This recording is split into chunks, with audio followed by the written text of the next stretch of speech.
and dying in your beds many years from now, would you be willing to trade all the days from this day to that for one chance, just one chance, to come back here and tell our enemies that they may take our lives, but they'll never take our freedom?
And welcome to Anti-Tyranny News Radio here on UCY.TV. Thank you for joining me this evening. We'll be diving into some economic news here in a little bit. There's a lot going on right now. One article I have is the stock market now too big to fail? I have a couple other ones. I have one here, jobs miss. Another one, record 94 million Americans not in labor force participation rate, lowest since 1977. Record 56,253,000 women not working. Stocks plunge after payrolls report. Rate fake Greenspan baffled by intense focus on Fed first hike. So that'll definitely be something we'll dive into. And I had another one. Give me a second here.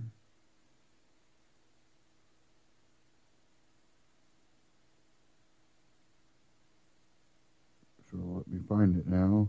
They didn't drop it off the front page here.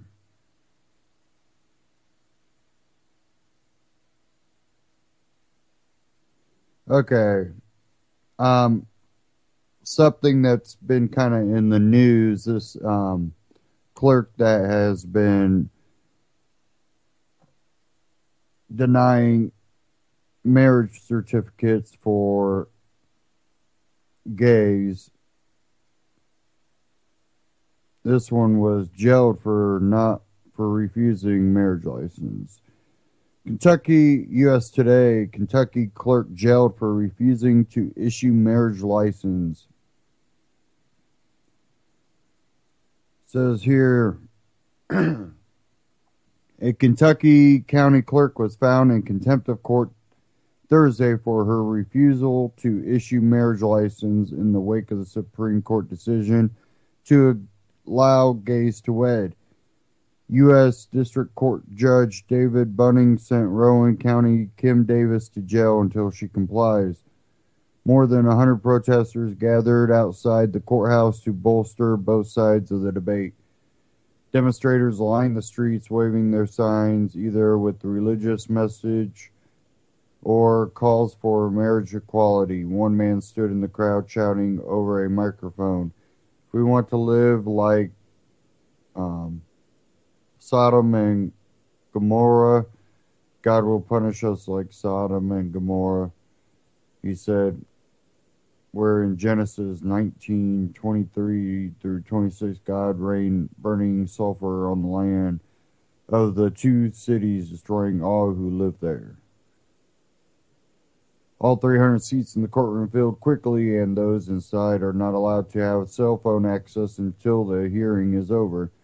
And don't mind the extreme thunder you've been hearing, if you can hear it. It's just rumbling. Says here, the Orlando-based Liberty Counsel, whose lawyers are representing Davis, said in a court filing Wednesday that she should not be found in contempt because lesser measures could achieve the same goal. Those include authorizing the state to issue marriage licenses or allowing someone other than a county's clerk to sign them.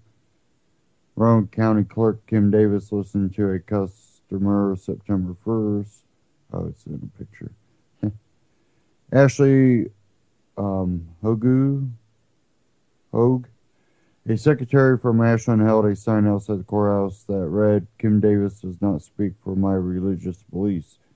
"This is so ugly," she said, wiping away tears. "I was unprepared for all the hate." Demonstrator Charles Rami, a retired steelworker, downplayed the vitriol. "We don't hate these people," he said. "We wouldn't tell them how to get saved if we hated them."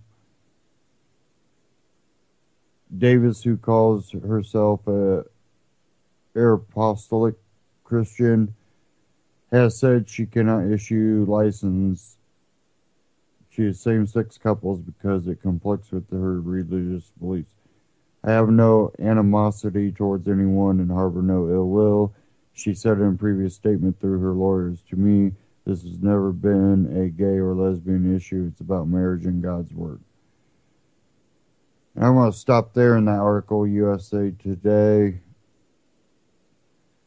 Now, I think there's a bigger issue that should be brought up here, and you don't hear much mainstream talk about it. And it's the issuing of licenses by government.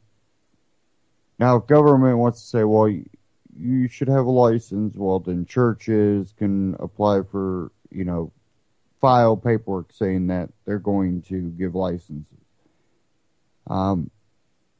It should never be under the control of government in the first place. Government should not be involved in marriages, should not be involved in the churches, and we're really seeing the opposite of that. I have a Ron Paul Liberty report here. Prisoner of conscience, the case of Kentucky clerk.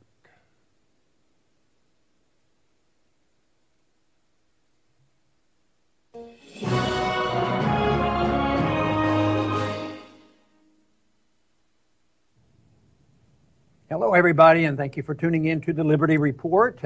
Daniel McAdams is with me today. Daniel, nice to see you. Good morning, Dr. Paul. There's a hot case going on out in Kentucky right now. It's caught the attention of the entire country.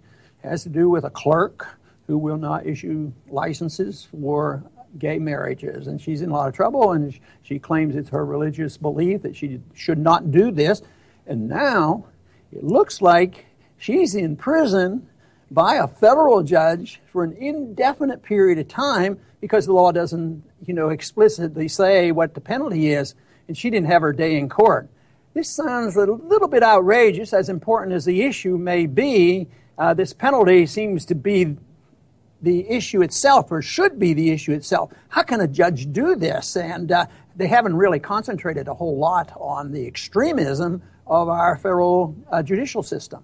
Well, they said that putting her in prison for contempt is not a punitive matter. It's simply a matter of coercion. You will stay in prison until you do what we say you should. It almost sounds like something out of an authoritarian or totalitarian system. That sounds like it's cruel and unusual punishment, and sounds like a bit of torture.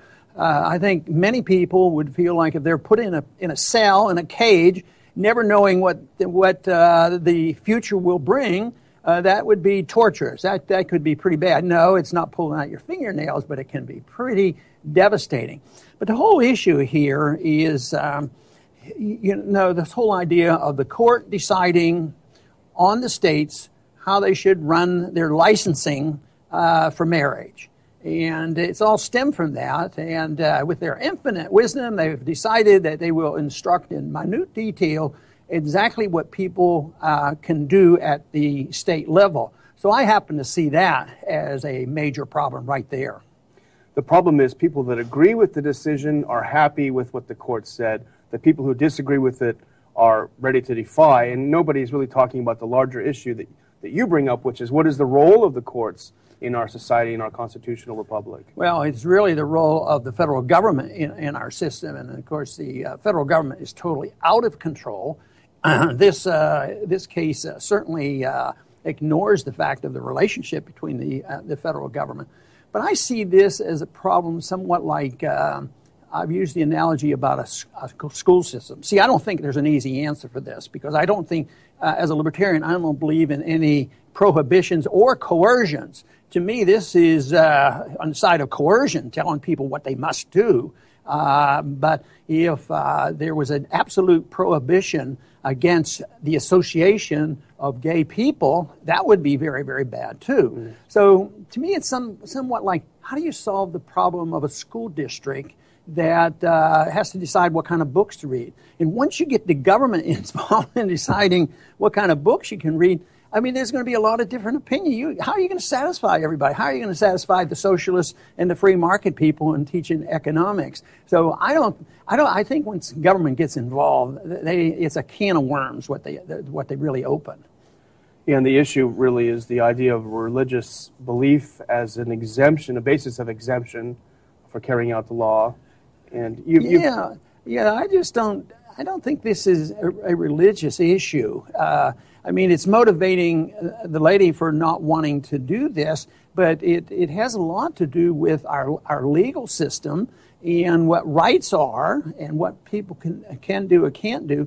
And it's totally ignoring the voluntary association, because much of what is happening now in this new civil rights movement is coercion by federal edict. 5-4, one justice can change the whole world and say, you're not allowed to pick your customers anymore. If they come in and tell you that you have to bake a cake, they don't say it, but if they told you had to bake a cake with a swastika on, well, that would be bad. But if you do something else, then they say, I have the right to tell this individual. So to me, it's totally out of control on the judicial system, interfering with the voluntary associations, and that, I think, is where the trouble really begins. And I think the people who agree with the Supreme Court decision, the pro-gay marriage people, don't understand that this 5-4 changing of the world can very easily go the other way in the future with a different composition of the court. You can think of anything imaginable. So if the legislative branch and even the executive branch is sidelined, things could actually turn out very badly for them as well. Yeah, and do you think that if the argument should be settled by just talking about states' right, would this have prevented this? It seems like it could have been helpful in preventing this, but that's so old-fashioned, and it's people who say states' rights, you're totally discredited. You're not talking about the original republic anymore. You're talking about being a mean, vicious, bigoted person if you say that if the states actually have some authority. Of course, that same group that's attacking us might say, well, the state should have authority on allowing us to smoke marijuana. Yeah. So it's so inconsistent. And that was really one of this woman's arguments, Kim Davis's arguments, is that she was elected by the county that she resides in to uphold the state laws, and the state of Kentucky has not changed its laws on gay marriage. So technically, she's saying she's doing what she was elected to do. And it looks like if there's going to be coercion on her, the only thing I could do is put her in prison, because they're limited to impeachment, and the different things are changed in the law, or have the legislature come into session. So for now, they had to do something, and that, of course, was for the federal judge to overrule and come down hard on the state of Kentucky and on this particular individual. In a practical way, I think they could easily have gotten around this, if they wanted to. But I think there's some people who just love confrontation. And when you see the strife and the racial strife we have, sometimes it's confrontation that they want, and they're less concerned about really, particular lives that they're talking about.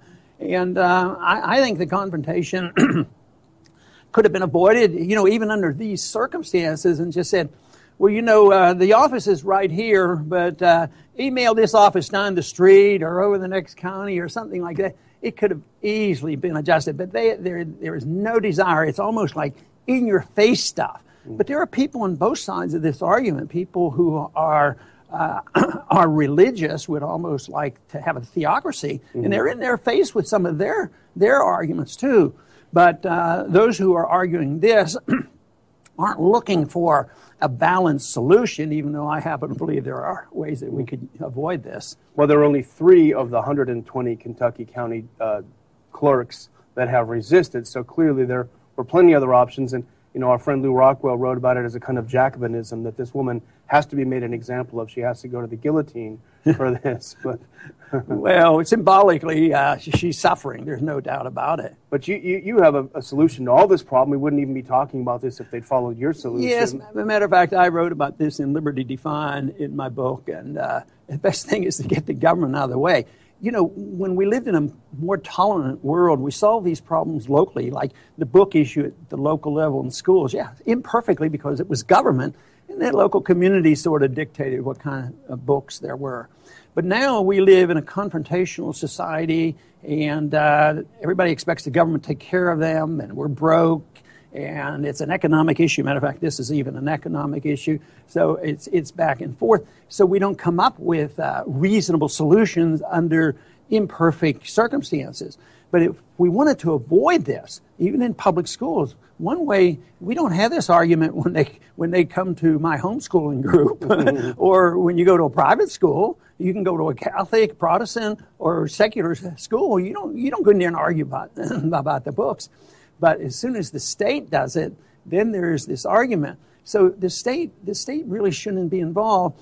And I've always had trouble with this because I'm a true civil libertarian, but I'm also one that I don't think the government should be used to change the natures of people's thinking and changing definition of words where the definitions may have been around for quite a few years and just say, you will accept my definition, and all this. So why can't the solution simply be get the government out of the business of marriage? Have it a contract. Everybody can have a contract, and the courts can protect the contract. But this whole idea, and this hasn't been this way forever. There was a time when you got married in the church, and the marriage was written down in the Bible, and you could trace that even now. You can trace back marriages many centuries because they were listed in certain Bibles. So it just seems like another argument against big government getting in the way and trying to impose their will on us. Several people have pointed out that the whole idea of the state registering marriages goes back to the idea of segregation, where the state was preventing whites and blacks from marrying, and so they wanted to put a hand in it. So it's kind of interesting that it has its roots in kind of a racism. There's one thing I wanted to read to you because I can't resist it. This is, the White House had to, of course, weigh in on this, and I think everyone watching is going to get a big laugh. But this is White House spokesman Josh Earnest, and this is the White House's point on Kim Davis. Nobody is above the law. That applies to the President of the United States, and that applies to the county clerk of Rowan County, Kentucky. So we're thinking about Hillary, and we're thinking about all of these mishandling of documents and things, and illegal wars. Most people, libertarians, even believe there should be a type of rule of law. Some don't, but the rule of law doesn't mean you accept all the bad laws. I mean, this would be sort of, if you take that position, you love the British. You love living under the tyranny of the king, and you should never fight the bad laws and the tea tax and all these other things. Just accept it and roll over. But there is a time when people have to stand up. And, the judge also said something which was rather disgusting. I'm sure our friend Judge Napolitano would have a pretty strong answer for this. The judge mocked this whole idea about natural law, that there might be a superior law about the rights of life and liberty, and that isn't given to us by government, that's given to us by a higher law. And he said natural law is very, very dangerous. He says that would endanger our whole judicial system if they had to follow, morality in law. But I think it's an example of where we're going. I think we're going to see more of this kind of things. So I want to thank everybody for tuning in today, and hopefully we come to our senses. I don't imagine my solution of getting the government out of marriage will come soon. But there are some other options even under these circumstances. You say, well, if there's a voluntary association, what if there are benefits from the government? How do you get them if you don't say you're married, because married couple get these benefits? And I think this is a concern for some who are pushing for this legislation. Well, first thing is there shouldn't be the benefits, but we're not going to be able to deal with that. Those benefits are going to be around for a long time. But the other thing is if you really were sincere in doing this and you wanted to protect one thing the Constitution should help us with the Fifth Amendment is voluntary contracts and property. That would solve a lot of our problems. But if you have the government imposing their will on us like this, I do not see how we can solve this problem whatever. And that is really the big problem that we have today. So I think the will that the people have should be that we should resist bad laws. If it's civil disobedience, you do it at risk. But 90% of everything I saw, maybe more, that I saw in Washington, all the laws and all the court rulings had nothing to do with the Constitution other than a violation of the Constitution. So we should resist laws and we should point it out. And I don't think if we narrow this down and say this is part of religious freedom and it's our First Amendment right, I think that's way too narrow. It's freedom that we have to legalize, and legalizing freedom of choice, and I always talk a lot about in a free society for it to work, you have to have a lot of tolerance. So if people might use their freedom in a different way, and they may offend you in their sexual habits or their other kind of habits, gambling habits or whatever, but you have to be tolerant about this. But the free society and liberty solve these problems. It's the opposite, and since we've gone in the extreme opposite, and we have way too many laws. I mean, just think of all the do-gooders who have been passing these drug laws. Just recently, somebody in prison was sentenced for 20 years for marijuana. He finally gets out after 20 years. I keep thinking, who are the people, what should happen to the people who preach these laws and pass these laws and put people in prison under these vile circumstances? I think that the message ought to be, even here, there's way too much government, way too much federal government. We need a better understanding in liberty, better understanding about voluntary contracts, and believe me, we wouldn't be dealing with cases like this. But I think they're going to get worse, but the economy is going to get worse, and there's going to be more competition, and one side is going to use any chance they have to be in the face of the others, and that's why I worry a bit about what's going to happen in the not immediate, in the future, shortly, because I don't see the resolutions coming. But the solutions can be found in the cause of liberty. Make no doubt about it, that is the side that I am on. I want to thank everybody for tuning in today to the Liberty Report, and please come back soon. Ron Paul Liberty Report on YouTube. Go check them out. And, you know, this is a very, very big problem in society that we have government involved in so much. Whether it be business, gay marriage, the abortion, all this. Where does the factor come into play where all this becomes relevant to so many people that, you know, don't involve themselves in it? And it comes from the forcing of people to participate, basically. You know, when the tax money gets sent to Planned Parenthood, an organization that pro-life people despise, but you force them to help pay them. They get basically subsidies. You have government telling bakers they have to bake cakes. You have government basically forcing an issue to the point where it becomes hatred. You know, before, let's say Planned Parenthood existed, was a private company, never got a dollar from the government, didn't get a tax break, who would care? How about this? No one paid taxes, business or people. You could pay into a national defense fund where its sole purpose is for national defense of free people, never allowed to do any offensive measures, to always be a step ahead in defense.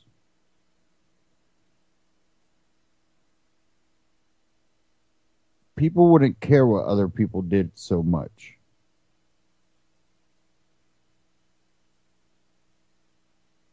There's a reason you care so much about certain things.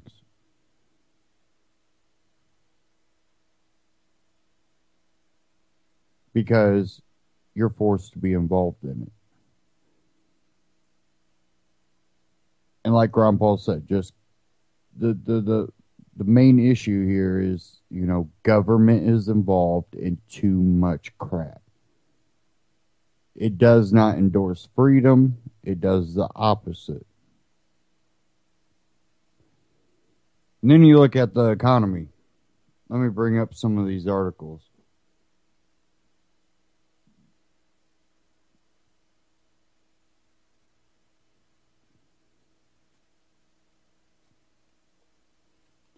This one originally out of Washington's blog, it's on Infowars.com too. Is the stock market now too big to fail? It says here, correspondent Bart D. recently speculated that the U.S. stock market was too big to fail. That is, that it was too integral to the global financial system and economy to be allowed to fail. Declined 40+% as in previous bubble bursts. The U.S. stock market is integral to the global financial system in two ways. Now that investment banks, pension funds, insurers, and multitudes of 401k retirement plans are dependent on current equity valuations, a crash would impair virtually the entire spectrum of finance, from hedge funds to banks to insurers to pension plans. A decimation of these sectors would impact the U.S. economy and thus the global economy very negatively. By turning the health of the economy into a reflection of the stock market, the status quo has made the stock market into one bellwether that matters.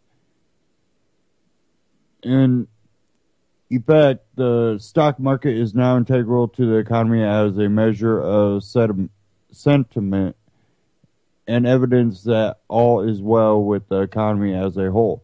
The stock market is now the signal everyone follows. If stocks are rising, we're told that means the economy is healthy.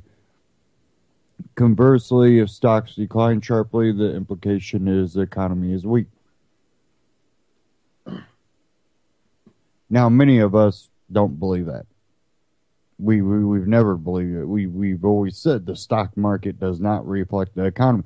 The economy, when this stock started going back up, the workforce, the economy, none of that was getting that much better. Not the way the stock market was reflecting. Stock market was reflecting, wow, we're just starting to do so great. We weren't. That was the bubble. The illusion that we're becoming better. They think, well, if we raise the stock market, then everybody will think the economy is doing better and they'll invest. They don't have anything to invest. That's the problem. The companies that do have anything to invest, the big corporations, they're holding on to their money because they don't believe the economy is getting better. They're not investing because they know that there's no one else investing out there. They're not going to just pour their money in to a bleeding market. They'll invest all this money and know that it doesn't go anywhere because the economy is getting worse when the stock market was saying it was getting better according to that belief. but most of us haven't believed that. So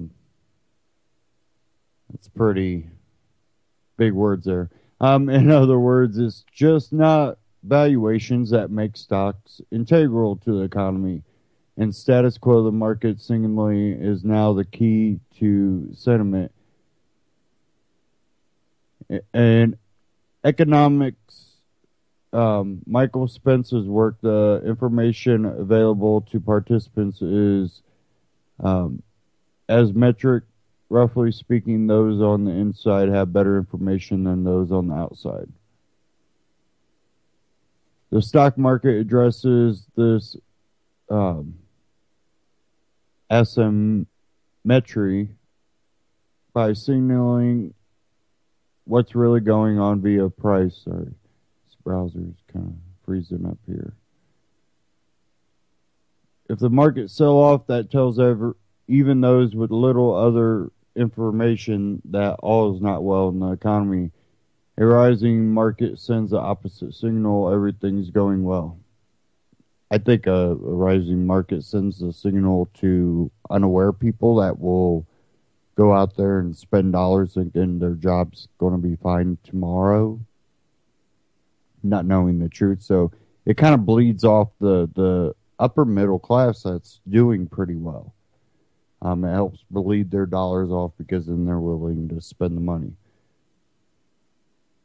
This explains why a rising stock market is now central to the status quo. If the market reverses, everyone who sees mostly stagnation in their corner of the economy will realize that it is the norm, not a local aberration. If the stock market is now too big to fail, the Federal Reserve will have to prop it up, whatever the cost. Ultimately, this may require indirect purchases of stock, an action that other central banks are already pursuing directly or indirectly via proxies. Yeah, and those economies aren't doing well. Federal Reserve or governments or central banks buying up stock does not produce anything.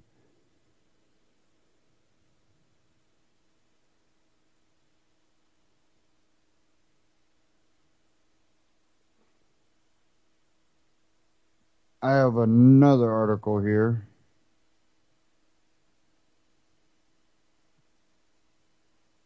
So on the front of Drudge, jobs miss. Well, I'll go over that one here. Stocks plunge after payrolls report.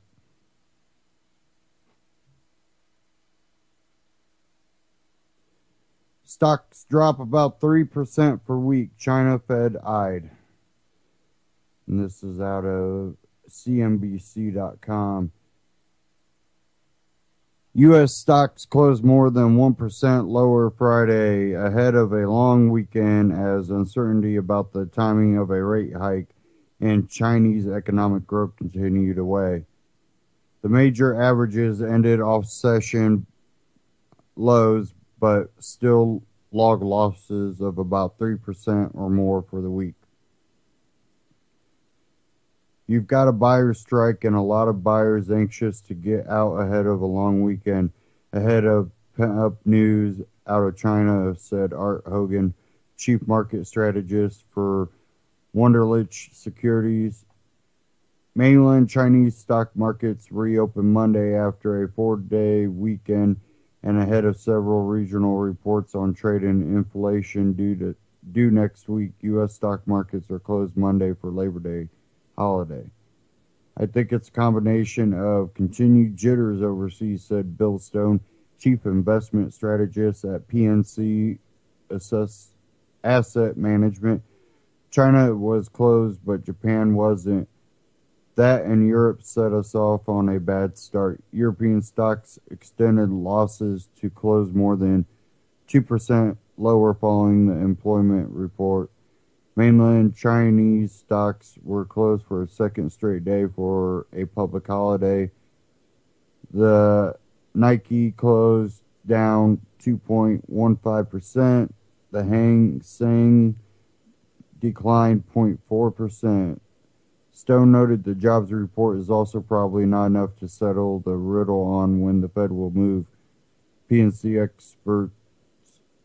expects a hike in September or at least sometime later in 2015. Dow Jones Industrial Average closed about 272 points lower after earlier falling 348 points, with DuPont and Goldman Sachs the greatest blue chip decliners.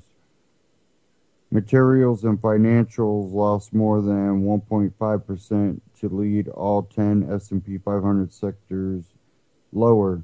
The S&P 500 closed on the edge of correction territory, off 10% from its 52-week high. The Nasdaq Composite and Dow closed in correction territory. On balance, I think the report was a good one. And if we weren't in the middle of market volatility and global turmoil, we'd be set for a hike in September, said Liz Ann Saunders, Chief Investment Strategist at Charles Schwab.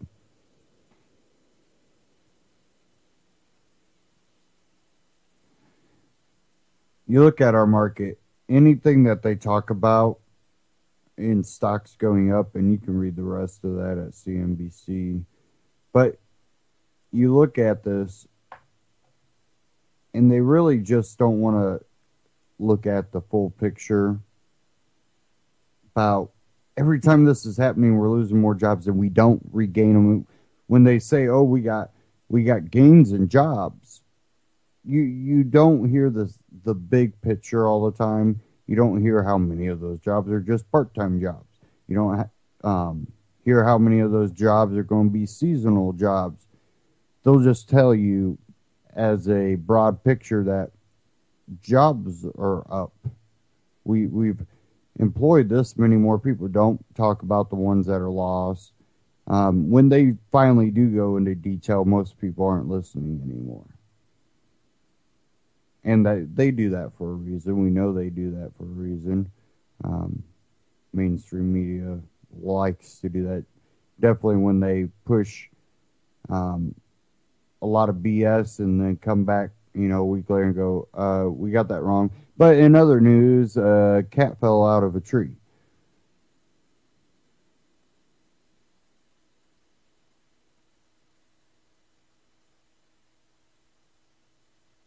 Okay, give me a second here. I had another clip to play.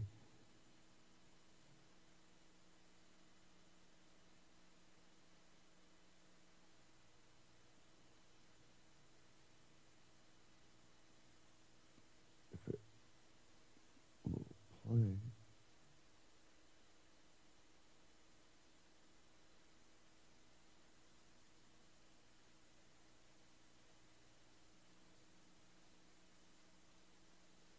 Sorry, give me a second here.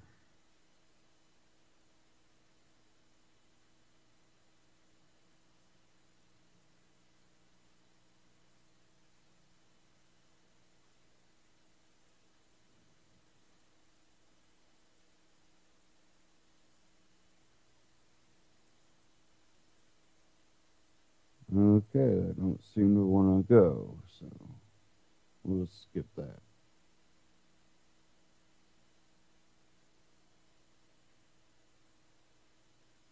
Okay, we'll just go ahead and move along here.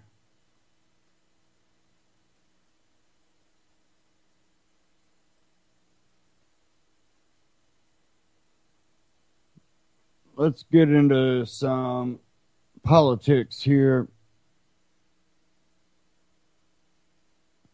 I have one here, and this is out of truthandmedia.com. Donegan, RNC loyalty oath goes too far by asking candidates to endorse unknown nominee. It sets a dangerous precedent for the Republican National Committee to ask all 2016 GOP presidential candidates to sign a pledge promising to support the eventual nominee, no matter who it is, so early in the process and with so many candidates with unknown views in the race. Donald Trump's refusal to rule out an independent presidential run during the first GOP debate of the 2016 election season put Republican Party officials in a legitimate bind. What happens if Trump or another candidate uses the GOP's political infrastructure, donor funds, and primary debates as a launch pad for an independent run against the party's eventual nominee, ultimately spoiling the race in favor of the Democrats? If that were to happen, Reince Priebus, Republican National Committee chairmanship, would be viewed as an epic failure. However, in using the party's sponsorship of and control over officially recognized Republican presidential primary debates as leverage to pressure all candidates into signing a loyalty pledge, the RNC has set a dangerous precedent. Now the expectation is that in order to get into the Republican Party's official presidential debates, each candidate must sign an oath promising not only to swear off an independent run, but also to blindly pre-endorse any of a long list of candidates prior to even debating all of them on the same stage and determine what their positions are. That should be alarming considering the fact that there are 17 announced candidates in the season's primary. In fact, in circulating the loyalty pledge so early in the election season, the RNC has asked Republican candidates to sign an oath promising to support the party's nominee at a time with candidates filing deadlines still looming, when it might still technically be possible for another candidate to enter the race. In a crowded field, a candidate whose views do not speak for large segments of the party could prevail, forcing single-issue activist candidates to endorse a nominee that one day one of his or her presidency would begin working against them, and conceivably the entire party, on issues. Also, a candidate like Donald Trump, who was a Democrat just a few short years ago, could, in theory, change his mind on positions at the last minute. The loyalty oath as a concept will offend Tea Party and Libertarian activists who see it as a tool by establishment figures to put the party's brand over its issues. Republican in name only has become a commonly used pejorative among center-right leaning activist circles to describe brand-focused Republicans who ditch their principles for whatever position polls well after they stealth into office by bamboozling the GOP base into carrying the election for them. You can read the rest of that at truthmedia.com.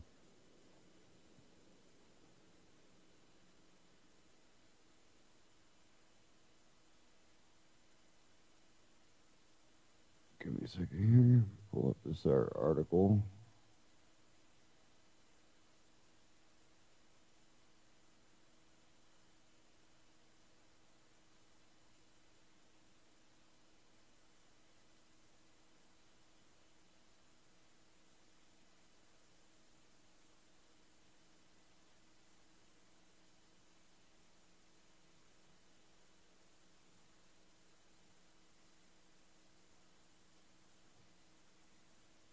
Come on. Sorry about that.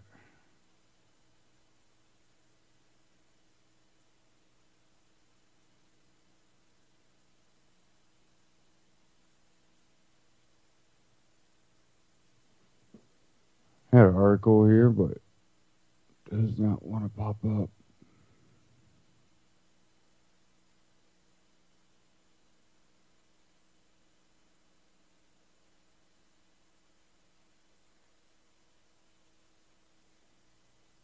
Try this one more time.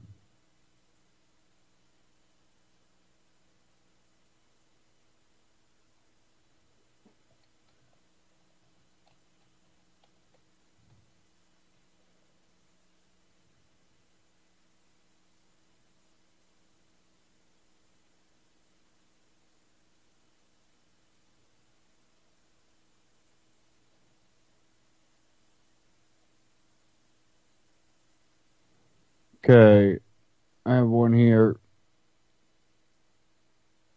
This one's Rand Paul. President Trump would be a disaster for the country. Appearing on CNN, Senator Rand Paul continued his feud with fellow GOP campaigner Donald Trump, stating that the billionaire would be a disaster for the country and a disaster for our party.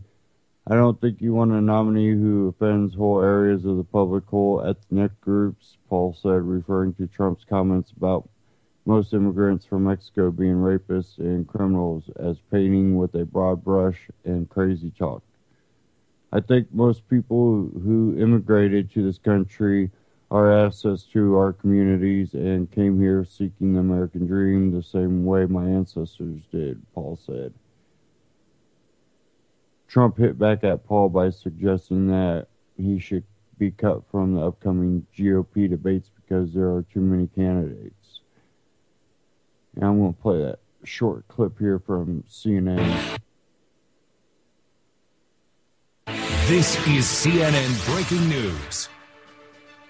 We have some breaking news here at CNN. The Kentucky clerk, the county clerk in Kentucky, who refused to issue marriage licenses to same-sex couples, has now been ordered by a federal judge to be taken into custody. This happened just moments ago. This was a federal judge who, again, issued that order for clerk Kim Davis, who has reportedly refused, despite court intervention, to go ahead and award those marriage licenses to same-sex couples. Joining me now from Capitol Hill, we have Kentucky Senator, this is very appropriate, and Republican presidential candidate Rand Paul. Senator, you just heard that news. What's your reaction to this? I know that you've come out in support of Kim Davis, but with this news, what's your take? Well, I think it's absurd to put someone in jail for exercising their religious liberty.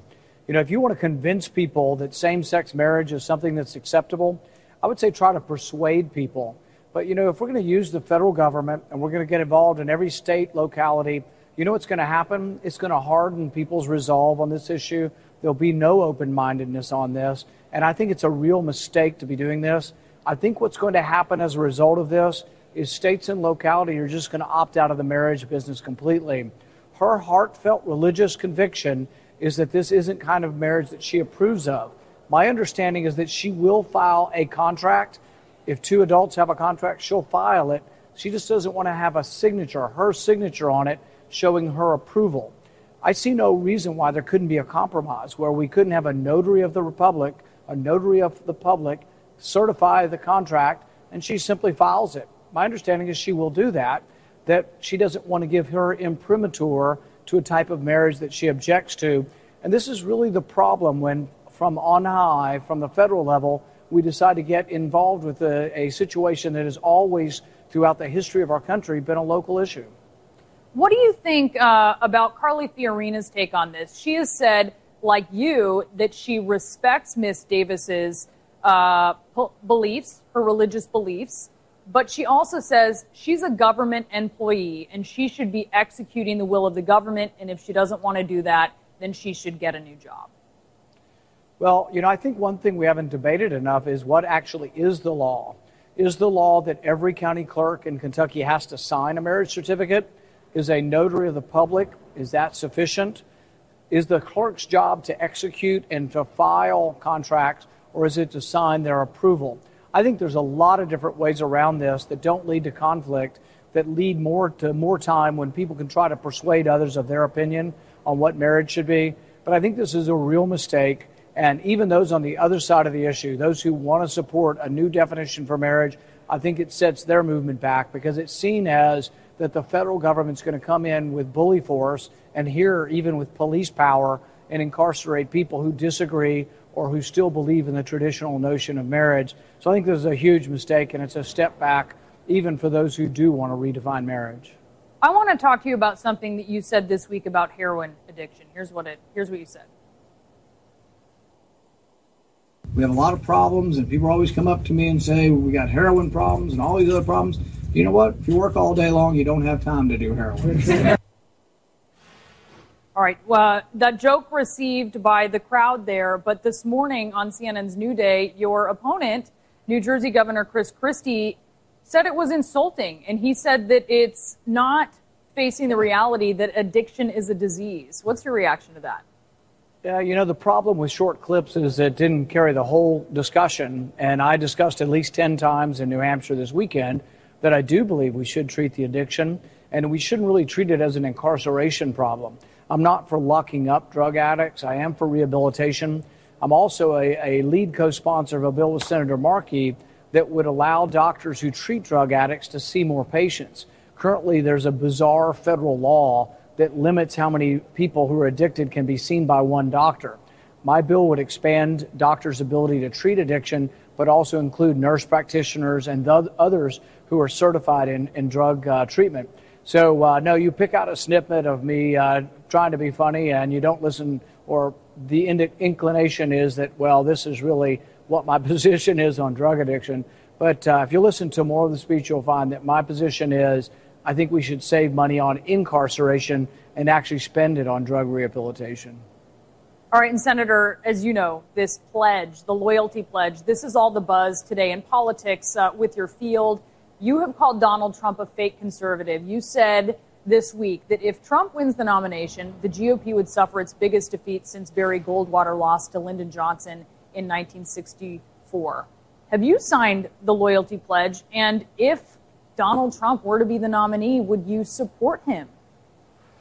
I'll support whoever the nominee is, and I will sign the pledge. I signed a pledge when I ran for Senate because, frankly, you need all of the Republicans to come together. I do think Donald Trump would be a disaster for the country and a disaster for our party, and I think we'd suffer the worst defeat since 1964.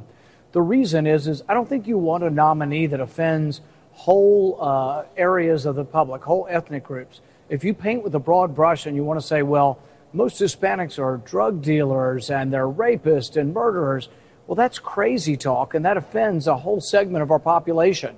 I think most people who immigrated to this country are assets to our community and came here seeking the American dream, the same way my ancestors did.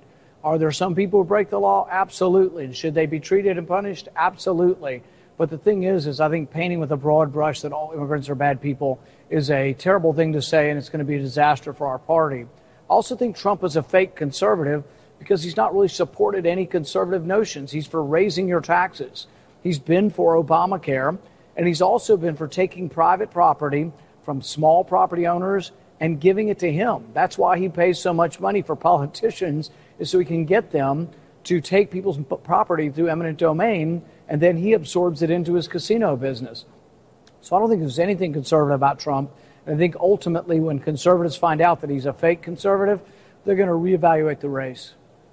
I want to ask you, Senator, about this migrant crisis in Europe. It's been going on for some time now, hundreds of thousands of people seeking refuge there from Syria, from Iraq. But it seems very much in the consciousness now of Americans because of this just horrible, horrific photo that we've seen of a young boy who died in the process of trying to escape Syria.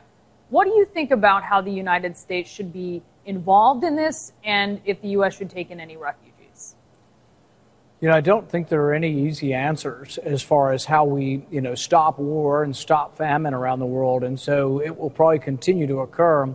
The one thing I think we should do in the Middle East, though, that could make maybe some of these wars less harmful is I don't think we should be arming people who hate us. I think it's sad and it's a travesty that ISIS now has $1 billion worth of U.S. Humvees. They ride around in our tanks. They have our weapons. They have anti-tank weapons. And I think that's a mistake because we got involved in the Syrian civil war and we got on the side of al-Qaeda and ISIS, which I think was a terrible tragedy and a terrible mistake by President Obama. We are a welcoming nation, and we have accepted a lot of refugees, and I think we'll continue to do so. But we also can't accept the whole world, so there are some limits. I also think that those who come to our country, we need to get them to assimilate into our country, and I don't think it's a good idea to develop whole populations within the U.S. Who really don't like the U.S. So I think we have to be selective and careful, and we are a welcoming country, but we just can't take everybody. You think the U.S. should play a part in this, though? Because obviously, Germany, a lot of other European countries are trying to figure out a way to accommodate some of these refugees. Do you see the U.S. fitting into that effort? Well, part of the way we can be helpful in the effort is not by furthering and making the war worse in that region of the world, because they flee the famine and the disaster of war. And, but at we this got point, involved Senator, in the they're Syrian fleeing. civil war. I'm just trying to get a sense. They are fleeing at this point. These refugees specifically at this point in time, where we know a lot of them are held up at certain parts of the border in Europe. Should the U.S. play a role in that, or should the U.S. be looking more to Europe to deal with this? Well, the people who live there will obviously have a bigger stake in accepting refugees, but we have been a very generous nation, and we have accepted a lot of refugees. We've already accepted refugees from Syria. We accepted a lot from Somalia. But we've also run into some problems with accepting so many refugees that we take some of the people who could help rebuild the country. We did this with Iraq, where we won the war, but then we accepted 60,000 Iraqi refugees into our country, some of which wish us harm and have tried to attack us. Same way with Somalia. We've received so many immigrants and refugees from Somalia that many of them are part of the faction that has actually gone back to Syria to fight against us. So I think we do have to be careful with this, and we should have a warm and welcoming heart, but we also just can't accept the whole world to come here either. All right, Senator Rand Paul, thank you so much for talking with us. We really appreciate it. Thanks for having me. For the latest in politics and... Okay. Now we look at that whole issue in Somalia and stuff. We're going to run into problems just like any country, just like our country. We have bad people, we have good people, and we need to treat organizations and then the individuals in who, how they act and how they follow orders, and it gets really down to people need to start distancing themselves from groups. Really, you can be a friend of everybody in the manner of just respecting their rights. And you don't have to like how they live or, involve in that type of living, but just respecting each other's rights would get rid of a lot of the hate out there. But you have people like Trump who they're playing off of that hate that's being created in the U.S. And a lot of people go, he's saying things that people need to be saying, but he's saying it in a way that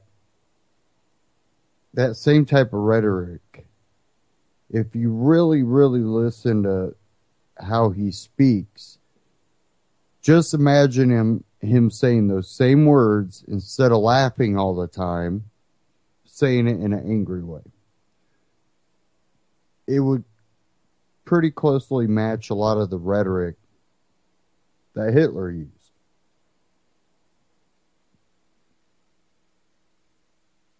And it's divide to conquer, and the tools are there in government now to divide and conquer. So, we really have to watch, just because you get angry because now, your taxpayer money is being used to give welfare to illegal immigrants. Well, don't be mad at the illegal immigrants that, are coming to a different country that offers better chances, and government runs up to them and goes, here, sign this paper, here's your card for food, and here's your driver's license. Be mad at government for stealing your money and then giving it away to people.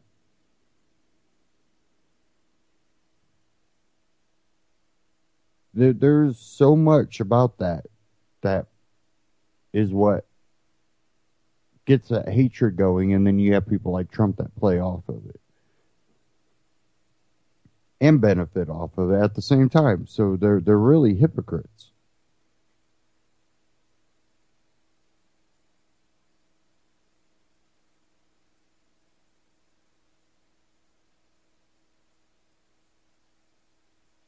Now, let's get into a little bit from the left side of it. Here's a title here on Drudge Report, Damage Control, Too Many Judges, State Department says of Clinton emails. And this is on rollcall.com. The government asked a federal court Thursday to assign to a single judge the cases involving Hillary Rodham Clinton's use of private email server during her stint as Secretary of State. Clinton's email saga has sparked more than 30 public records lawsuits assigned to 17 different judges in the U.S. District Court for the District of Columbia. The emails are also likely to contain records responsive to hundreds of Freedom of Information requests not currently in litigation. Congress has slashed State Department appropriations for the task. The government cited those statistics in its motion, the district court asking for one judge to handle all the cases. The motion illustrates how much the trove of emails to and from the Democratic presidential candidate has captured the attention of the media, government watchdogs, and criticism from Republican lawmakers on Capitol Hill. Different judges in the district court are being asked to impose a variety of search regimes, resulting in a hodgepodge of orders directing how state manages the search and production of the emails, the government said. The result is confusion, inefficiencies, and advantages given to some requesters at the expense of others, the government states. The appointment of a coordinating judge not only would avoid these results, but would assist state in its efforts to complete production of the documents produced by former Secretary Clinton by the end of January 2016. One judge could ensue conflicting orders aren't entered and could take into account the demands on a State Department whose Freedom of Information Act processing resources are overextended, the motion said. The agency is under orders from one judge to release to the public 53,000 pages worth of 30,000 Clinton emails by January 2016. The State Department wants to model the approach on the designation of one judge, Thomas F. Hogan, to coordinate and manage more than 100 actions involving habeas petitions for Guantanamo Bay detainees. The department pointed out that Congress has reduced funding by 16% since sequestering in fiscal 2013 for diplomatic and consular programs ongoing operations, which funds the department's Freedom of Information Act program. At the same time, annual federal pay raises and overseas inflation are increasing annual operating costs by at least 3% per year, the government said. What's not helping, the document review platform the department uses can't ingest most forms of electronic data. Because of that, most potentially responsive documents must first be printed and then scanned into the system, even if documents are received electronically, the department states.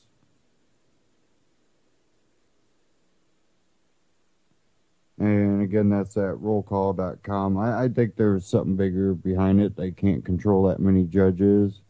And it's causing a lot of them to stay on their butts about producing this stuff. And I think a lot of it, but we got to, make sure the national security's not, leaked through all this. So, well, if you got to cover that much of these emails and redact stuff so much, then I'm taking it there's quite a bit of classified information. And you can't tell me that all of these, emails weren't classified when she sent or received them. And we've seen things come out, and, we have her aide basically pleading the fifth. It's looking more and more like a cover-up. And then I have another one here. It's a 3.5-minute clip here. Reality check DNC rigging debate process to favor Clinton. So let's go ahead and dive into this.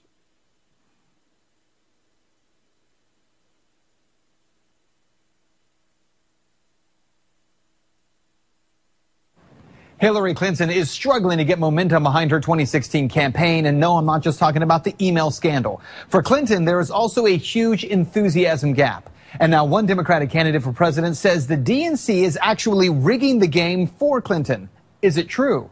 This is a reality check you won't see anywhere else.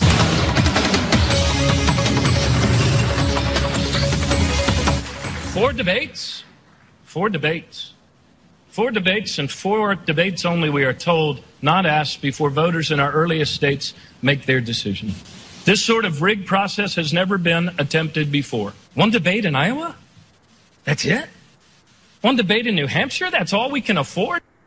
Yeah, that was 2016 Democratic presidential candidate and former Maryland Governor Martin O'Malley. On Friday, O'Malley stood before the DNC and he demanded to know why, while the Republican Party was going through what he called a reality show of a debate process, the Democratic Party is hiding. Whose decree is this exactly? Where did it come from? To what end? For what purpose? So what exactly is O'Malley's beef? Well, the Democratic National Committee, they are the entity setting the criteria for the Democratic debates. They have scheduled 6 debates for Democratic candidates, but only 4 of them are scheduled prior to the first caucus and primaries. Those 4 debates will start in October, with 1 in each of the early voting states of Iowa, New Hampshire, South Carolina, and Nevada. Now compare that to the 2008 presidential election. There were more than 20 Democratic debates. O'Malley says the DNC is only doing this to protect Hillary Clinton, and O'Malley is not alone. Senator Bernie Sanders is unhappy as well. I think that at a time when so many of our people have given up on the political process, when 80% of young people did not vote in the last election, 63% of all Americans did not vote, I think debates are a good thing. So if these candidates don't like having only 4 debates before the early voting states, then why not just go out and have their own debates, right?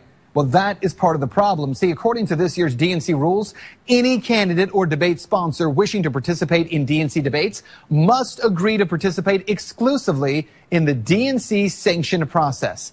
Any violation would result in forfeiture of the ability to participate in the remainder of the debate process. So not only are there only 4 Democratic debates before the early primary states, but if candidates choose to take part in debates that are not sanctioned by the DNC, which, by the way, has happened in virtually every presidential election cycle, then they would, for the first time ever, be banned from taking part in the official debates. I think that that is dead wrong, and I have let the leadership of the Democrats know that. So what you need to know is that the DNC's response to all of this, a statement that says it's glad that candidates are passionate about debating and that over the course of the Democratic primary, 6 debates is plenty. 24 million people tuned into the first Republican debate. So the question is, why are Democrats hiding their message? Well, O'Malley and Sanders may certainly be right when they say that the DNC cares less about the Democratic message and much more about who the messenger will be. That's Reality Check. Let's talk about that tonight on Twitter.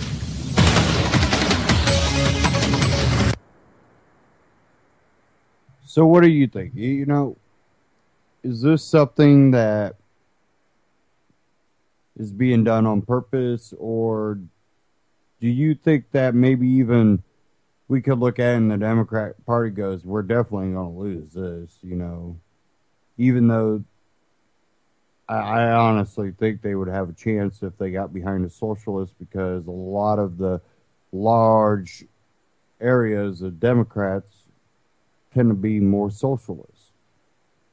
You go out to, you go out there where Mark Dice is all the time. A lot of socialists out there. You go places like Chicago. There's a lot of socialists in Chicago.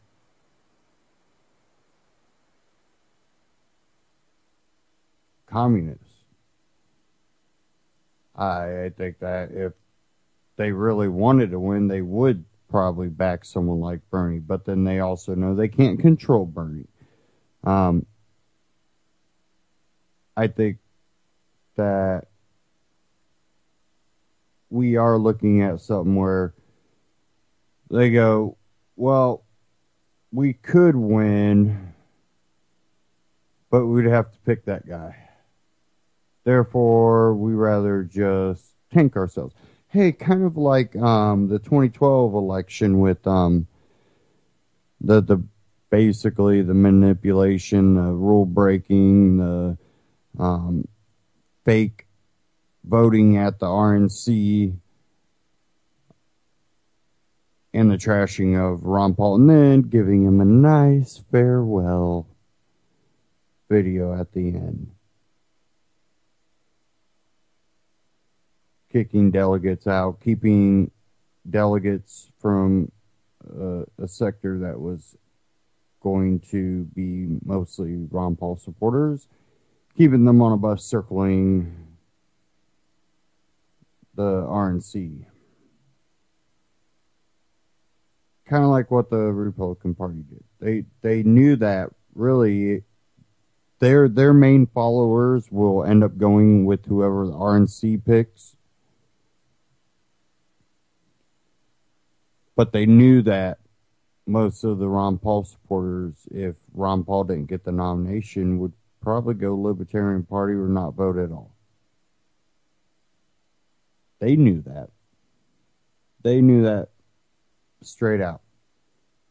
There might be people that don't want to admit, oh no, I would have never voted Ron Paul. I just vote, I'm the old school Republican. I like Bushes and stuff.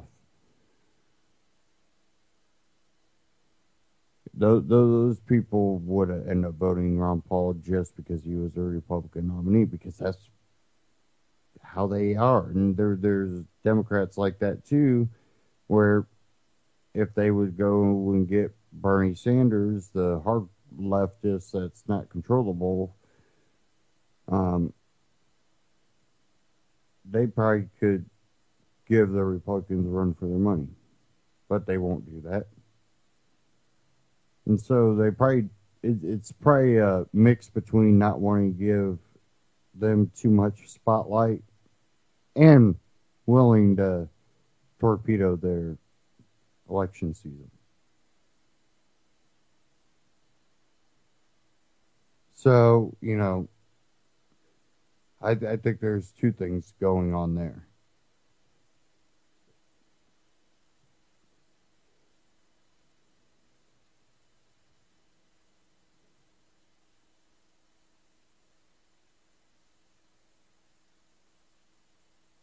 Okay. Now we heard in that Rand Paul video about Europe and their immigration problem right now. And there's quite a few articles on Drudge about it that you can go check out. I might have Drudge up right here, but I don't have one up right now. Let's see if I can find it.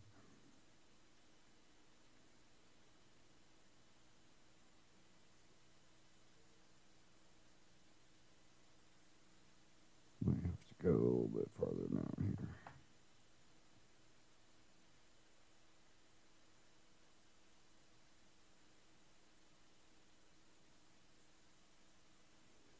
Here is one. This one out of Telegraph. Migration crisis. Desperate refugees escape camps and start a 110-mile trek to Austria.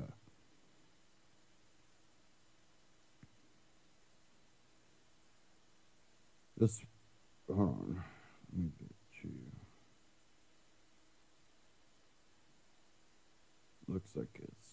probably been updated quite a few times here.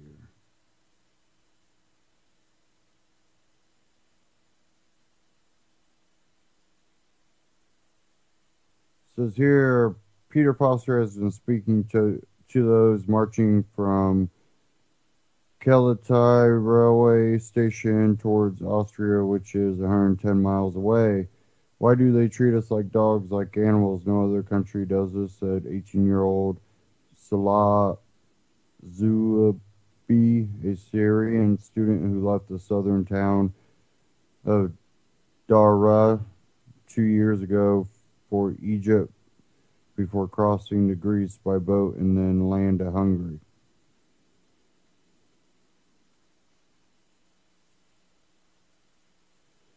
Like many on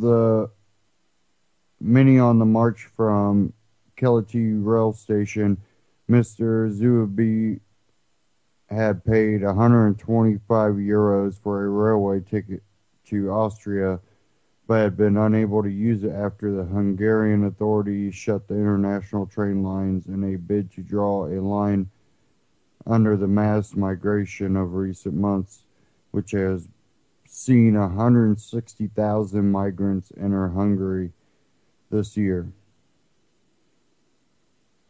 A UN report has put the number of refugees fleeing Syria at more than 1 million. Around half are children. Update here, Nick Squires in Bottom shared this. At the end of the hearing, the 4 men were charged with multiple manslaughter and people trafficking. They were remanded in custody.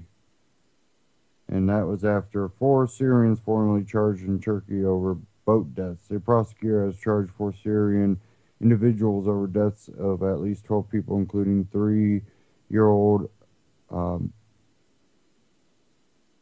Aylan Kurdi, a local police chief, told Reuters. This from Reuters. Prosecutors charged the Syrians with smuggling migrants and causing multiple deaths by conscious negligence in connection with the drowning of the group after it set off from the Turkish resort peninsula of Bodrum. And it goes on with all kinds of updates. And then there was one on Infowars.com. Thousands of refugees walked from Budapest to Austria. Europe's immigration crisis deepened Friday as thousands of refugees began walking from a train station in Budapest, Hungary, to Vienna in Austria. The final destination, according to The Guardian, is Munich, Germany. Blocked from taking trains to the destination for security reasons, the group of mostly Syrian refugees set out on foot to travel the 105-mile route. A social media campaign has been created to organize a convoy of private drivers to take many of the refugees to Austria, according to France 24. The Austrian government has responded by emphasizing that aiding illegal immigration is against the law and carries up to a €5,000 fine, which is $5,500. Germany expects 800,000 refugees this year, up from 200,000 last year. More than 4 million more wait to enter Europe from camps in Turkey, Jordan, and Lebanon. The unfolding humanitarian crisis in Europe, the largest since the Second World War, is a direct result of the effort by the United States and Gulf Emirates to overthrow the Syrian government. Now I'm going to play a short clip here.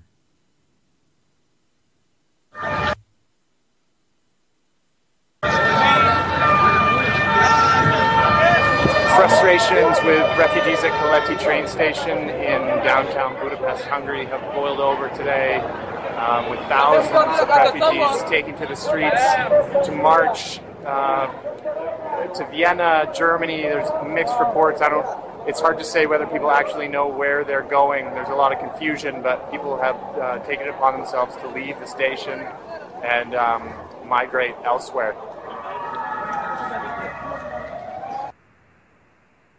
And that clip was from the Globe and Mail.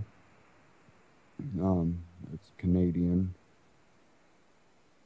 Now, you probably have a lot going to maybe Munich, Germany.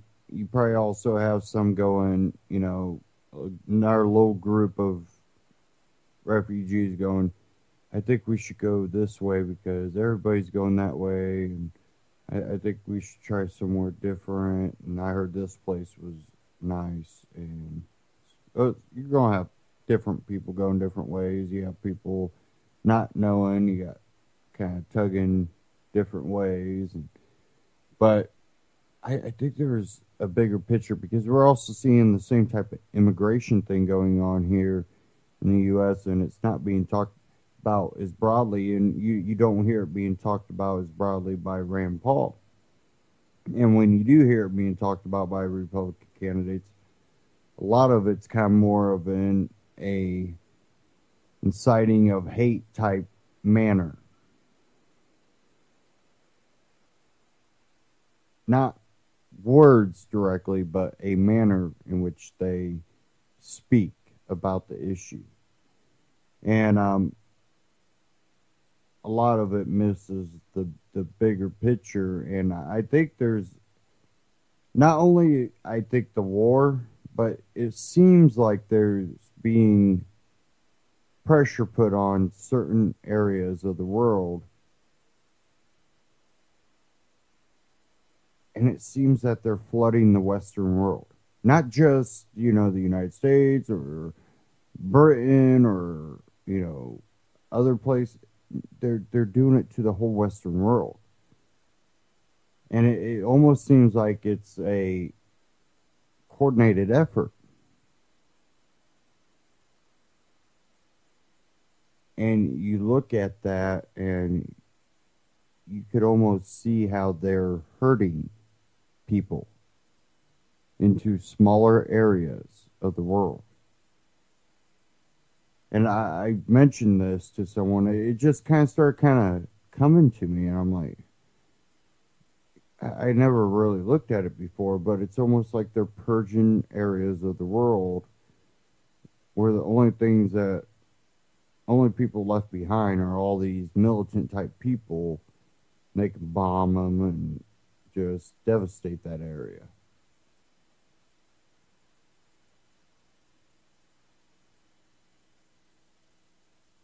And in a sense, if you look through which I can't even name half of what I've seen and read that was published by groups and United Nations, and it kind of goes along with what they want and need to do. You look at places like India, which are dense with people, and you see what they did to India, where they basically biometric scanned the entire populace. Fingerprint, iris scan, DNA samples, facial recognition scan.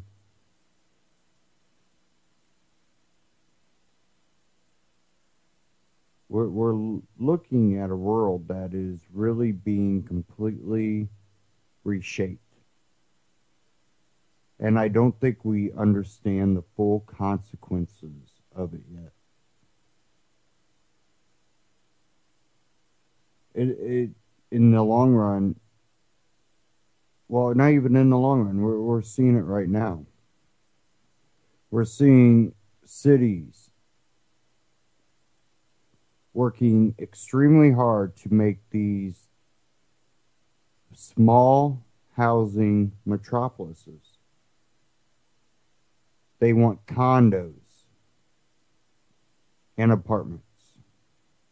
They don't want single-family homes, duplexes. They'll take those in the suburban areas, but they're pushing really hard to even get the rich people to, which I wouldn't even say they're rich compared to the ultra rich, but most of society would look at them going, they're rich.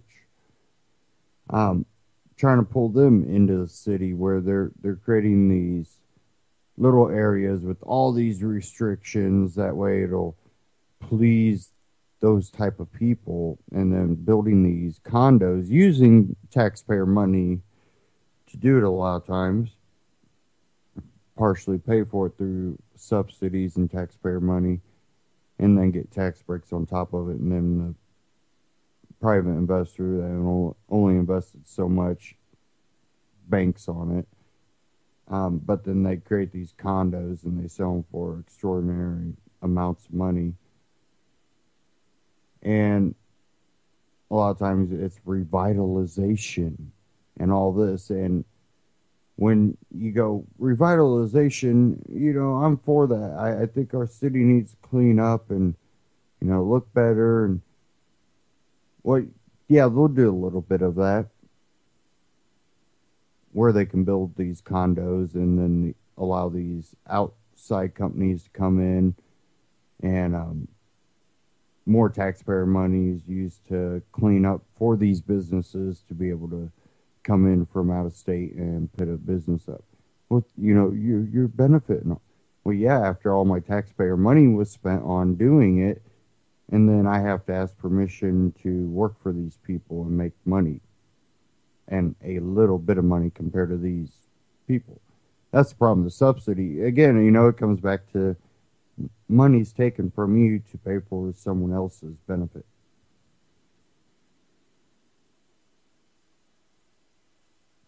You not being able to just directly benefit off of your own.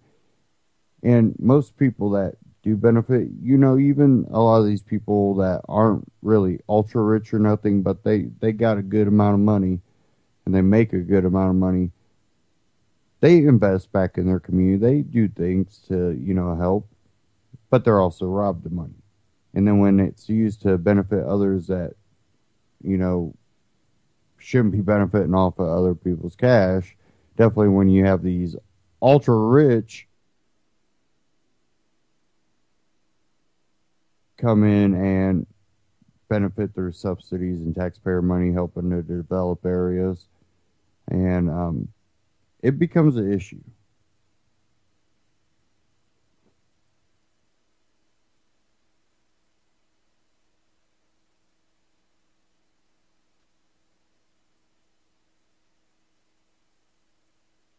Okay, give me a second here.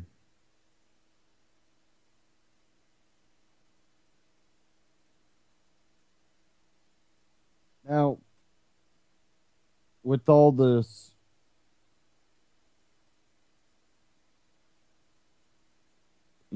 tension going on, we have tension with Russia, we have tension with China, we have Chinese in the Bering Sea close to Alaska, we got Russia doing same type of stuff, flying near our airspace, into our airspace. We have the Middle East completely unhinged with our weaponry. And then we have our own government kind of coming in on us. I have another Ron Paul Liberty report. This will hopefully, yeah, okay. This will be the last clip I try to play here. I want to finish off with some articles. So let me go ahead and play this. We'll get into some of the tensions here between China, Russia, the U.S., and even Europe. We'll get in that right after this. Ron Paul Liberty Report, war drums beating real or imagined?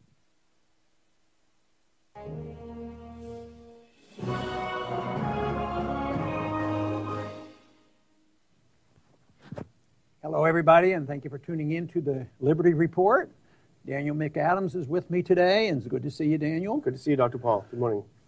like to talk today a little bit about some various events going around the world, because there's a lot of propaganda out there, a lot of threats and intimidations, and sometimes I think we just invite it because we're involved in so many places. But we heard the story about the Chinese are coming. The Chinese are coming. Are they going to invade Alaska? And we want to try to put the proper balance on that. And of course, there's always propaganda how the Ruskies are about to invade. And I haven't seen them getting ready for a beachhead, and I haven't seen the Russians doing what the Soviets did on putting missiles down in Cuba. And of course, we read a story about us placing drones in Latvia. So it's on and on. And the question is these war drums beating? Are they real? Or is it imaginary? Is it propaganda? Or should we ignore it? Let's start with, the headline about China putting ships near Alaska. What kind of significance can we place on that? Well, I think there is one, and you might say that they're sending a signal. I think there's a strange symbiosis among the Beltway think tanks and the Chinese military, because CSIS, for example, which is a Beltway think tank that gets a lot of defense money. One of their experts said the Chinese Navy is going global. It's a big threat. They're right off our shores, and of course that might be a departure. But I was looking in July, the U.S. launched a major littoral combat ship that they said is going to be great because it's going to be patrolling the South China Seas. Yeah. Well, I think they want to let everybody know that they're not a bunch of wimps and they don't want to get pushed around. I'd like them to react more like the Swiss react. They don't have to. They're not so insecure that they have to show they're strong, and yet they've been able to defend themselves. But that's not yet to come. And of course, we have to deal with the constant antagonisms between Russia and the United States. In spite of the fact that we depend on Russia to go to the space station, it amazes me that we go back and forth. But I would call it provocative for the United States to put drones, not a ton of them, but right on the borders of Russia and Latvia. And I don't know if you noticed, but the people who were going to man these drones was Texas Air National Guard. I thought they were supposed to be here protecting us or something, but here we have the Air National Texas Guard over in Latvia. It seems like the Russians should have a little bit to complain about on that. You think about it, in a sense, the Latvia, Lithuania, and Estonia being in NATO confirmed the worst fears of Russia, why they didn't want them to join NATO, which is they didn't want offensive military weapons on their border. And this is exactly what the case is. And of course, CNN, I was reading earlier, talking about this, and they portray it as that this is in response to Russia's actions in Ukraine. Whether you believe they invaded or not, there's not been much evidence of it, but in what way does it affect the U.S.? Yes, and we have to question exactly where some of the information comes. In particular, the stirring the pot about the Russians ready to send the troops, battle-ready troops to Syria. Big announcement, and then the next day it was denied. And, I'm sure Russia has an interest in Syria. They have a station there, and we know they're sympathetic to Assad. But the way the headlines were written was that they were sending implied combat troops. But then when we looked around to find out where they got this information, all of a sudden it was a single source, and it was not very thorough in telling us exactly who knew these troops were on their way to Syria. There was a fellow by the name of Fishman, and he wrote for a news site called Ynet, which is an Israeli news outfit. And if you look through the original article, which was copied by many other articles, many other publications, there really was no sourcing for it. It was all unnamed sources, but it was very scary. Thousands of Russians ready to land in Syria. Interestingly enough, we talked about the Chinese. This also, in a way, appeals to both the U.S. neocons and the super pro-Russia people who think Russia's going to save the day. And both of them have a lot of wishful thinking that I think clouds their analysis and doesn't let them see things. So they're reading into this what they want to, but I certainly have seen no evidence. I think even the U.S. military spokesman said that there's really no evidence that they... Well, I don't think we're at a point where, in a short period of time, a week, a month, or a year that you're going to see massive movement of troops. Matter of fact, I'm not even sure that's ever going to happen again like it did in World War I and World War II. But I can see the world becoming more dangerous, and these para-government forces, the independent sources and the terrorist approach as a reaction to what we do. I think that's going to continue. But we will see the propaganda building up, mainly to put fear. Fear is always a driving force. It's a political tool that people use, but it's also a political tool used to enhance people who make profits. But the danger that I see is that they don't have control of it. Yeah, let's go back and forth here. The Russians aren't going to do this. We still do business with them. We still can travel there. They're not going to do it. But someday something might get out of hand. And as conditions worsen, yesterday we talked about the mass migration into Europe, which is like an explosion, an invasion, and this destabilizing. And then, of course, the wars aren't ending in the Middle East, so this continues. So it would not be too difficult to see some of this stuff getting out of control and having an unintended consequence or a false flag, even if maybe there's somebody in our government or some other government that said, well, let's do this, and this will justify an escalation. So that, to me, is what I think is the real danger. Well, I think, as the interventions fail one after the other, we see now Libya, that was supposed to be easy. We see Iraq was supposed to be a cakewalk. We see Syria was supposed to be a smooth transition to democracy. But as these fail, I think there's some desperation that sets in, because I don't think there really is an articulated strategy of the United States for foreign policy. But I think, unfortunately, and you've said this before, and this desperation comes out in something like we talked about yesterday when Petraeus says maybe we need to ally with al-Qaeda. The sad thing is what you've always said, when this crisis comes, they're probably not going to immediately turn to us and turn to you and non-interventionism. First, they may turn to someone like Petraeus and go even further down the path toward disaster. And that's what it sounds like, the fact that Petraeus is getting this much attention. You'd think maybe he had discredited himself a little bit, but no, they still look to him. And he, of course, was claiming, and others claimed, that he solved the problems of Iraq and brought about a peaceful settlement when they had the escalation and the surge. And also, though, he was very much involved in the CIA when the difficulties started in Ukraine, when an elected government was thrown out. Yeah. So you're right; they go back to these same people again, and there's further escalation. And I think sometimes it's difficult. I don't think I personally can say that these war drums are not real at all. Forget about them.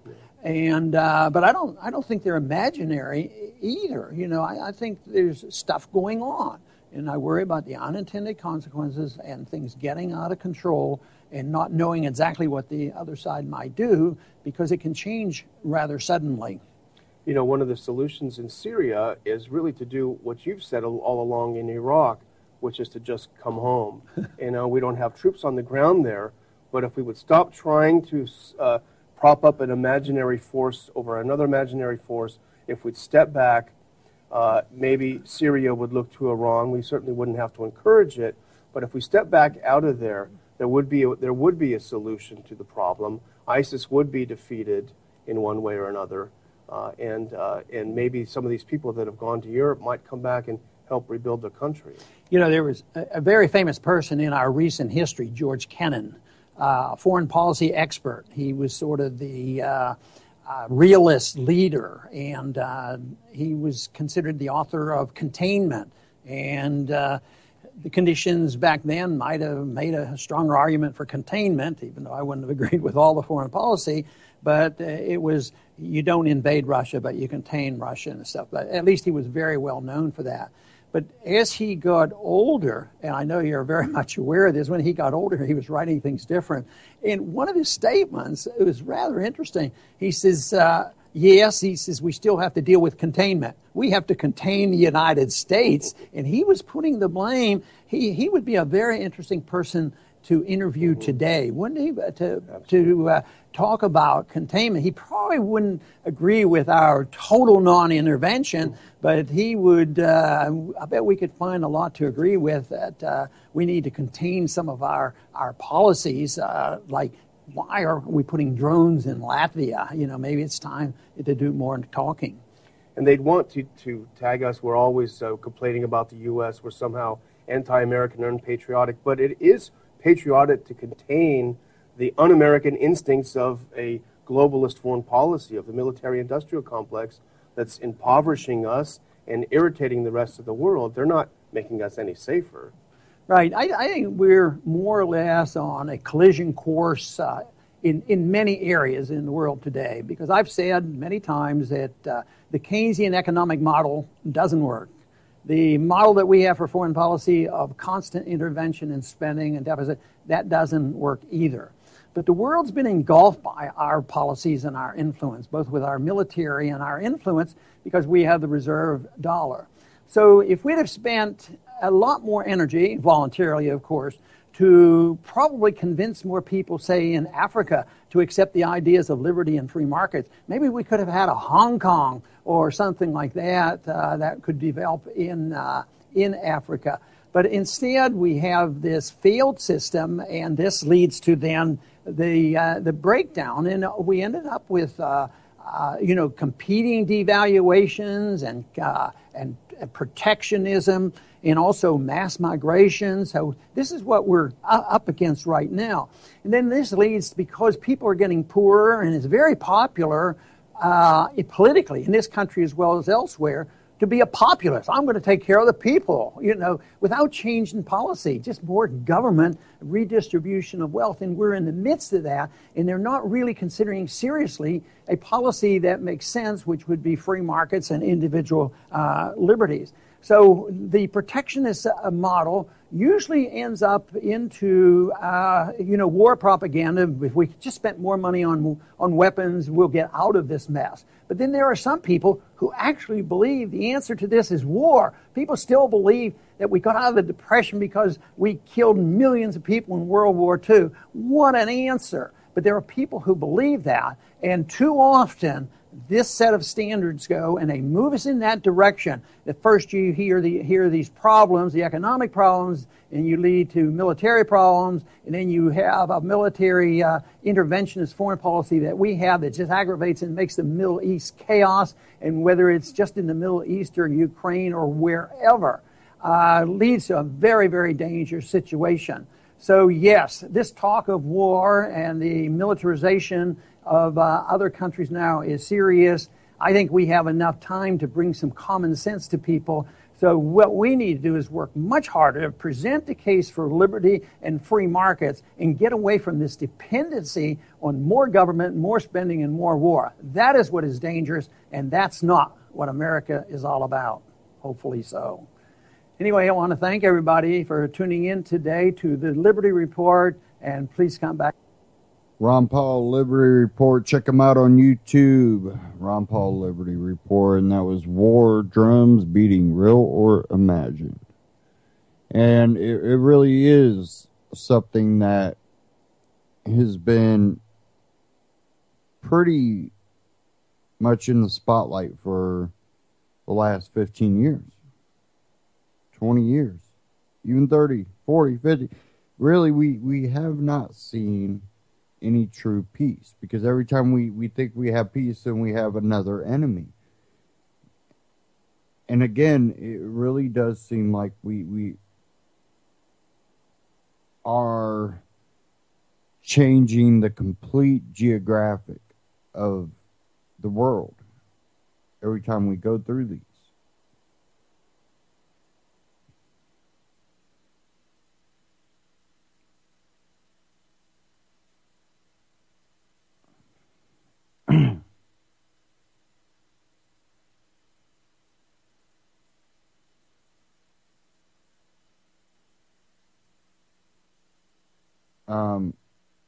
Give me a second here. I'm going to issue again.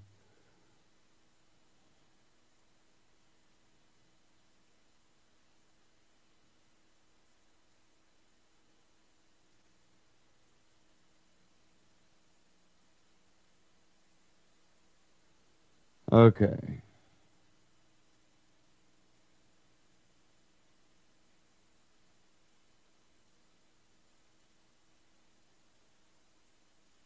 We look at the people that tend not to get hurt too much through all this. Well, you think about World War II. Think about Great Britain and everything it went through. Everything that was destroyed through bombings, London. How did the royal family do out in this situation?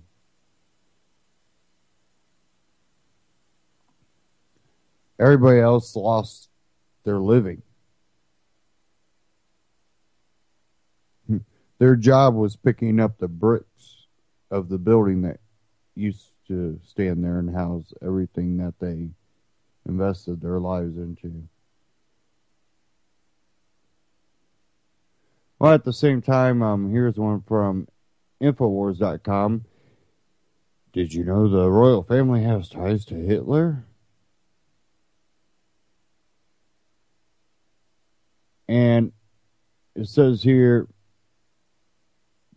The Sun published a secret 1933 film, which I've went over this once, but it says here, showing Queen Elizabeth being taught the Nazi salute by her treasonous Uncle Edward VIII, the Prince of Wales. He would later be known as King Edward VIII and Emperor of India, but would be quietly removed from the throne less than 12 months later as he remained pro-Nazi even after the war accelerated. So how far back does the German aristocrat parasite occupy the English throne? And that's just one example of, how they side both sides of these wars. They fund them, they arm them.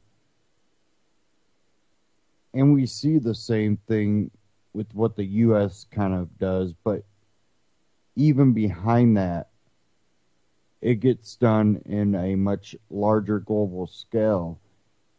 And you bet that a lot of the royal family's money went to the Nazis. A lot of them supported him early on. Quite a few of them supported him pretty far through. Maybe a couple of them supported him when he was at his most craziest bombing Britain. Well, you look at some families that were able to buy Hitler off, you best bet that the royals felt that they were going to be okay.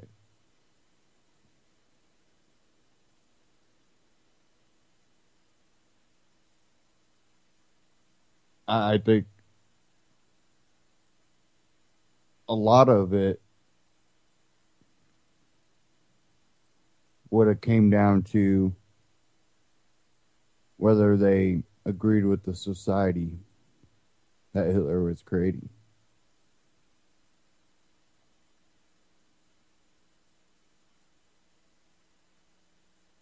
But we know that we do have sides that fight over global control. Whether it be between Russia, China, U.S., whether it be between globalists and their ideology. It's constantly going on. Now we know we helped create Al-Qaeda because of the Soviets. And we fought Al-Qaeda. Most of Al-Qaeda became ISIS. Well, you heard a little snippet from Ron Paul about former General Petraeus and him wanting to use Al-Qaeda. I'm going to have to play this clip. I was going to try not to. Well, I don't know if I can. We'll play it real quick here. It's not too long, so it should be okay. Former CIA Director General David Petraeus has been reportedly talking to U.S. lawmakers, pushing an idea to use al-Qaeda fighters to take down ISIS. Sounds strange? It is controversial, but would it work? This is a reality check you won't see anywhere else. Who oversaw the Iraq surge in 2006 and 2007 and the Afghanistan strategy under President Obama is quietly behind the scenes pushing lawmakers to embrace a new strategy against ISIS. That strategy to arm members of the group al-Nusra Front. Here's what Petraeus told CNN. We should under no circumstances try to use or co-opt Nusra, an al-Qaeda affiliate in Syria, as an organization against ISIL. But some individual fighters and perhaps some elements within Nusra today have undoubtedly joined for opportunistic rather than ideological reasons. They saw Nusra as a strong horse, and yet they haven't seen a credible alternative, as the moderate opposition has yet to be adequately resourced. So who is al-Nusra Front? Well, the simplest way to describe them, they are al-Qaeda in Syria. Yes, connected to the same al-Qaeda who 14 years ago we began a war with over the September 11 attacks. But what you may not know is that the U.S. has already accidentally funded al-Nusra. In 2012, when the U.S. was pushing for the overthrow of Syrian President Bashar al-Assad, the U.S. sent guns, body armor, satellite radios, and money to a group called the Free Syrian Army. But shortly after doing that, most of those FSA fighters defected, and they joined al-Nusra Front. In 2013, the U.S. officially declared al-Nusra a terror organization. So how are lawmakers responding to this idea? Again, according to a report by the Daily Beast, U.S. officials interviewed by the Beast found Petraeus' notion politically toxic, near impossible to execute, and strategically risky. And the biggest reason for that? What is a moderate member of al-Qaeda? Senator John McCain talks about moderate rebels all the time, but where are these people? So what you need to know is that the U.S. has already committed $500 million in weapons and training to so-called moderate rebels in Syria. That program to train moderate fighters is hoping to train and release 15,000 fighters each year over the next 3 years. That was the plan. So how's it going? Well, the first group in that project had been trained and they have been put into the field. There were 54 of them, and they officially started last month. Already, some have abandoned the program and gone back to their homes in Syria. 13 others were captured by al-Nusra Front, the group Petraeus wants to recruit from to take on ISIS. That's Reality Check. Let's talk about that tonight. Ben Swan, Reality Check, truththemedia.com, formerly benswan.com. Now, we constantly play these little battles, we used to call them entangling alliances, things that we should be avoiding. And you say you shouldn't intervene. People go, oh, you're isolationist. No, I don't want to isolate myself. That's what intervening does. It ends up isolating the American people into this group that's always meddling around in people's business. And whether we agree with it or not, when the government goes around doing it in the name of us, that's what people see.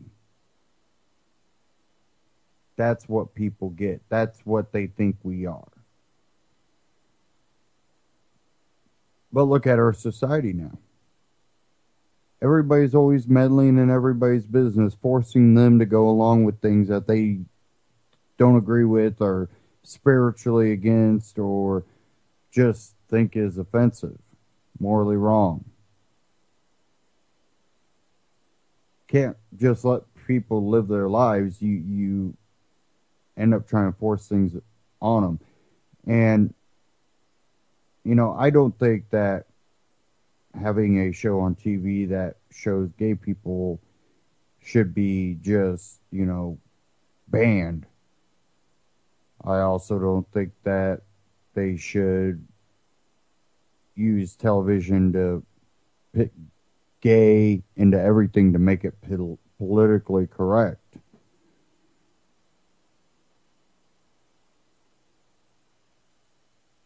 You know, it becomes something where, you know, it's okay, but you start seeing something when it becomes a part of everything. And of course, it's used in a propaganda way, and you'll have some libertarians, oh, that's just homo. I don't care. That's the thing. I don't care. Do whatever you do. I'm just pointing out that it is being pushed into every TV program almost out there. And when, you know, a Christian group or even just, you know, maybe an atheist group that still has more of a conservative lifestyle without the religion part, put out any type of programming or a movie that doesn't put politically correct stuff injected into it, they're bashed on any of these critics, you know, websites, even when they get good audience ratings. So, you know, there's a movement going on, and that doesn't mean we hate on any groups. Everybody should be able to live their lives as they choose, as long as they're not abridging the rights of others. And that's a message that seems lost in our society, and we need to continue to spread it. Because the direction we're going is everybody fighting each other. And we got people robbing us blind. Divide and conquer, and they're conquering the hell out of us, or conquering the hell out of our wallets, our wealth, and our freedom.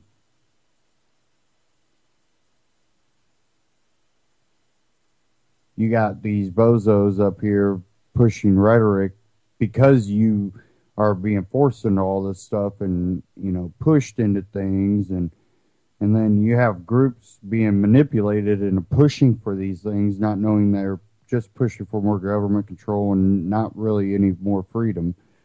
And it's just sad watching it happen, because really, if we could just focus on our own lives and not have to have our wealth and freedom robbed from us, we'd probably get along a hell of a lot better. But we have too many people buying into it. I want to thank everybody for tuning in tonight, and I'll catch you next Wednesday. Don't forget to check out the UCY store, partnered with Amazon. Same great prices, and you're helping Alternative Network out, UCY.TV. Click the UCY store tab and check out all the gear. Great collection of prepping, camping, and radiation preparation gear, all in one place, easy for you to find.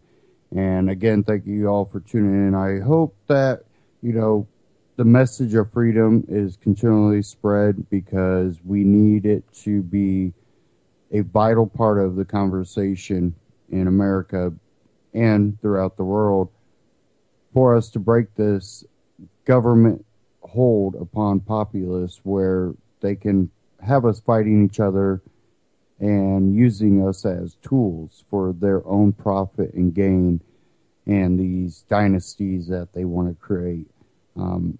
We really need to get down to the fundamentals of freedom, and hopefully we can get there if we stay tuned here on Up next.